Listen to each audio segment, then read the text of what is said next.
Ahora, me quedan 10 minutos, no estaba seguro de poder llegar a este momento. Pero ¿puedo decirles algo en relación a este coronavirus? ¿Me lo permiten?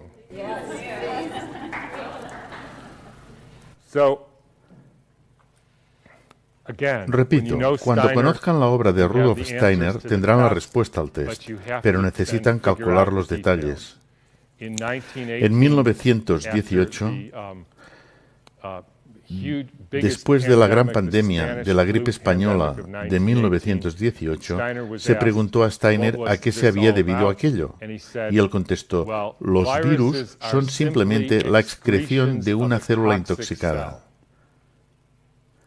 Los virus son trozos de ADN o de ARN o de alguna otra proteína que se han expulsado de la célula.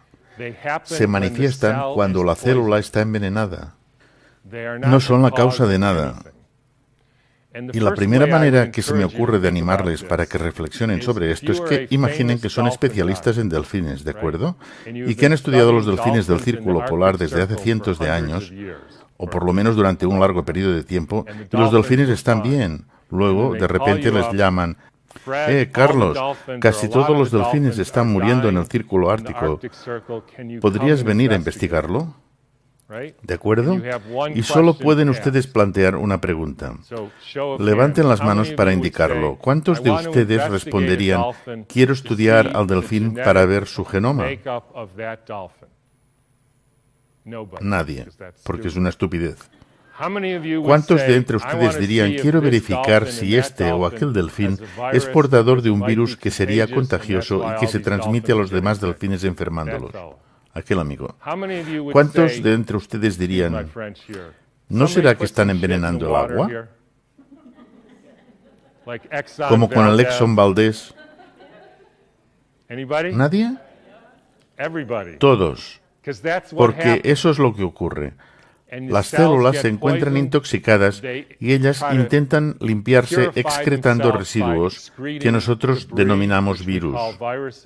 Si estudian las teorías actuales de los virus, que se denominan exosomas, la última conferencia del Instituto Nacional de Salud de Estados Unidos, que habla de la complejidad de los virus, constatarán que se corresponde totalmente con las teorías actuales sobre lo que son los virus. De niño, y a medida que me hacía mayor, tuve un dramático ejemplo de ello. Fuera de mi casa, hacia la derecha, había unos pantanos. Estaban llenos de ranas y me despertaban por la noche. Yo daba golpes en los cristales, en primavera hacían un ruido espantoso. Y con el tiempo, todas las ranas fueron desapareciendo. ¿Cuántos piensan que las ranas tenían una enfermedad genética? ¿Cuántos piensan que las ranas tenían virus? ¿Cuántos piensan que alguien le echó DDT al agua? Es lo que pasó. Las enfermedades son una intoxicación. Ese es uno de los motivos por el que las vacunas... Permítame que me desvíe un minuto. Entonces, ¿qué es lo que pasó en 1918? Cada pandemia de estos últimos 150 años se corresponde a un salto cuántico en la electrificación de la Tierra. En 1918, a finales de otoño de 1917, se introdujeron las ondas de radio en todo el mundo. Cuando se expone a cualquier ser vivo a un nuevo campo electromagnético, se le envenena, unos cuantos mueren y los demás entran en una especie de inactividad. Y lo interesante es que viven algo más de tiempo, pero enfermos. Y con la Segunda Guerra Mundial se inició una nueva pandemia con la introducción de los radares en toda la Tierra, envolviendo a la Tierra con los campos electromagnéticos emitidos por los radares. Era la primera vez que los seres humanos se veían expuestos a algo así. En 1968 hubo la gripe de Hong Kong.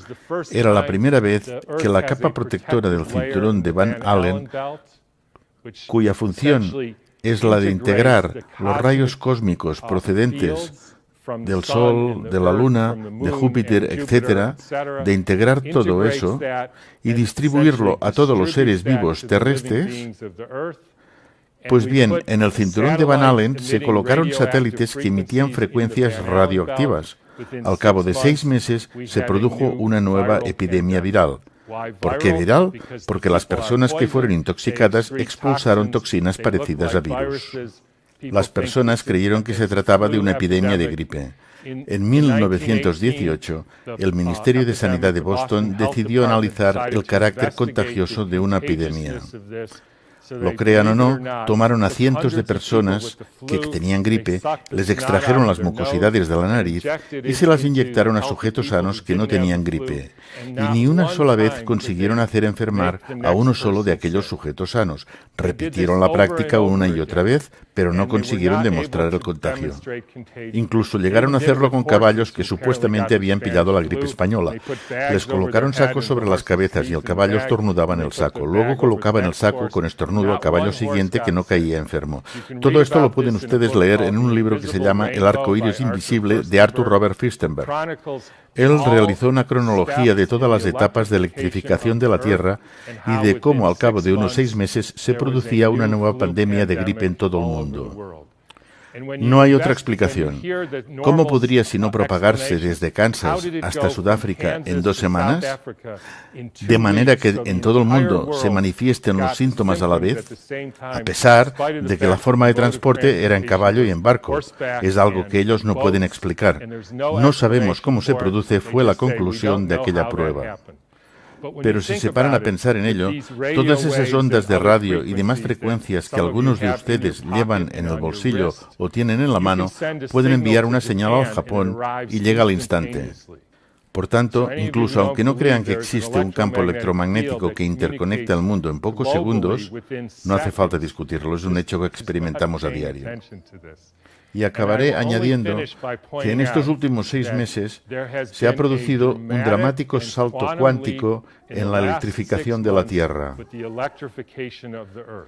Estoy seguro de que muchos de ustedes saben de qué se trata. Se llama 5G. Habrá unos 20.000 satélites que están emitiendo radiaciones, como las radiaciones que se emiten dentro de sus bolsillos o en sus manos y que ustedes están utilizando continuamente. Esto no es algo compatible con la salud. Lamento mucho decirlo, pero no es compatible con la salud. Es un aparato que desestructura el agua y si entre ustedes hay quien considera que nosotros no somos seres eléctricos, solo somos materia física, entonces no se molesten en pasar un electrocardiograma o un electroencefalograma o una prueba de conducción nerviosa, porque somos seres eléctricos y los productos químicos no son más que los residuos de estos impulsos eléctricos. Y para finalizar, una adivinanza. ¿Dónde se encuentra la primera ciudad del mundo totalmente cubierta por la 5G? Exactamente, en Wuhan.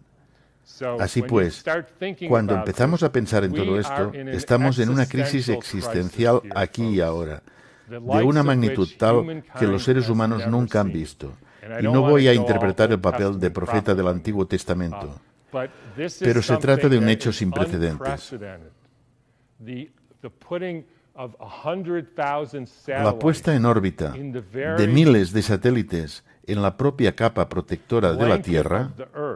Y por cierto, como quería decir antes, eso se relaciona con las vacunas. Esto me atañe, pues hace un año tuve un paciente en plena forma que practicaba el surf. Era técnico electricista electrónico que instalaba sistemas wifi para gente muy rica. Esta profesión tiene un alto índice de mortalidad. A pesar de todo, él se encontraba bien, pero un día se rompió el brazo y le tuvieron que poner una placa metálica. 3 meses más tarde no podía salir de la cama, tenía arritmia y agotamiento total. Nuestra estabilidad funcional depende de la cantidad de metal que tengamos en el cuerpo, así como de la calidad del agua de nuestras células. Por ello, si empiezan a inyectar aluminio a la gente, se vuelven receptores que absorben de forma amplificada los campos electromagnéticos. Y esto es un perfecto caos que puede explicar el tipo de dolencias que nuestra especie experimenta en la actualidad. Quiero terminar con una cita de Rudolf Steiner, de 1917. Era una época diferente. En la época en que no había corriente eléctrica, cuando el aire no estaba sometido a influencias eléctricas, hablamos de 1917, era más fácil ser humano. Por esta razón, para poder ser enteramente humanos hoy, es necesario desarrollar capacidades espirituales mucho más fuertes de las necesarias hace un siglo. Así, les dejo este consejo. Hagan lo posible por desarrollar sus capacidades espirituales, pues es verdaderamente difícil ser un ser humano en nuestros días. Gracias por escuchar.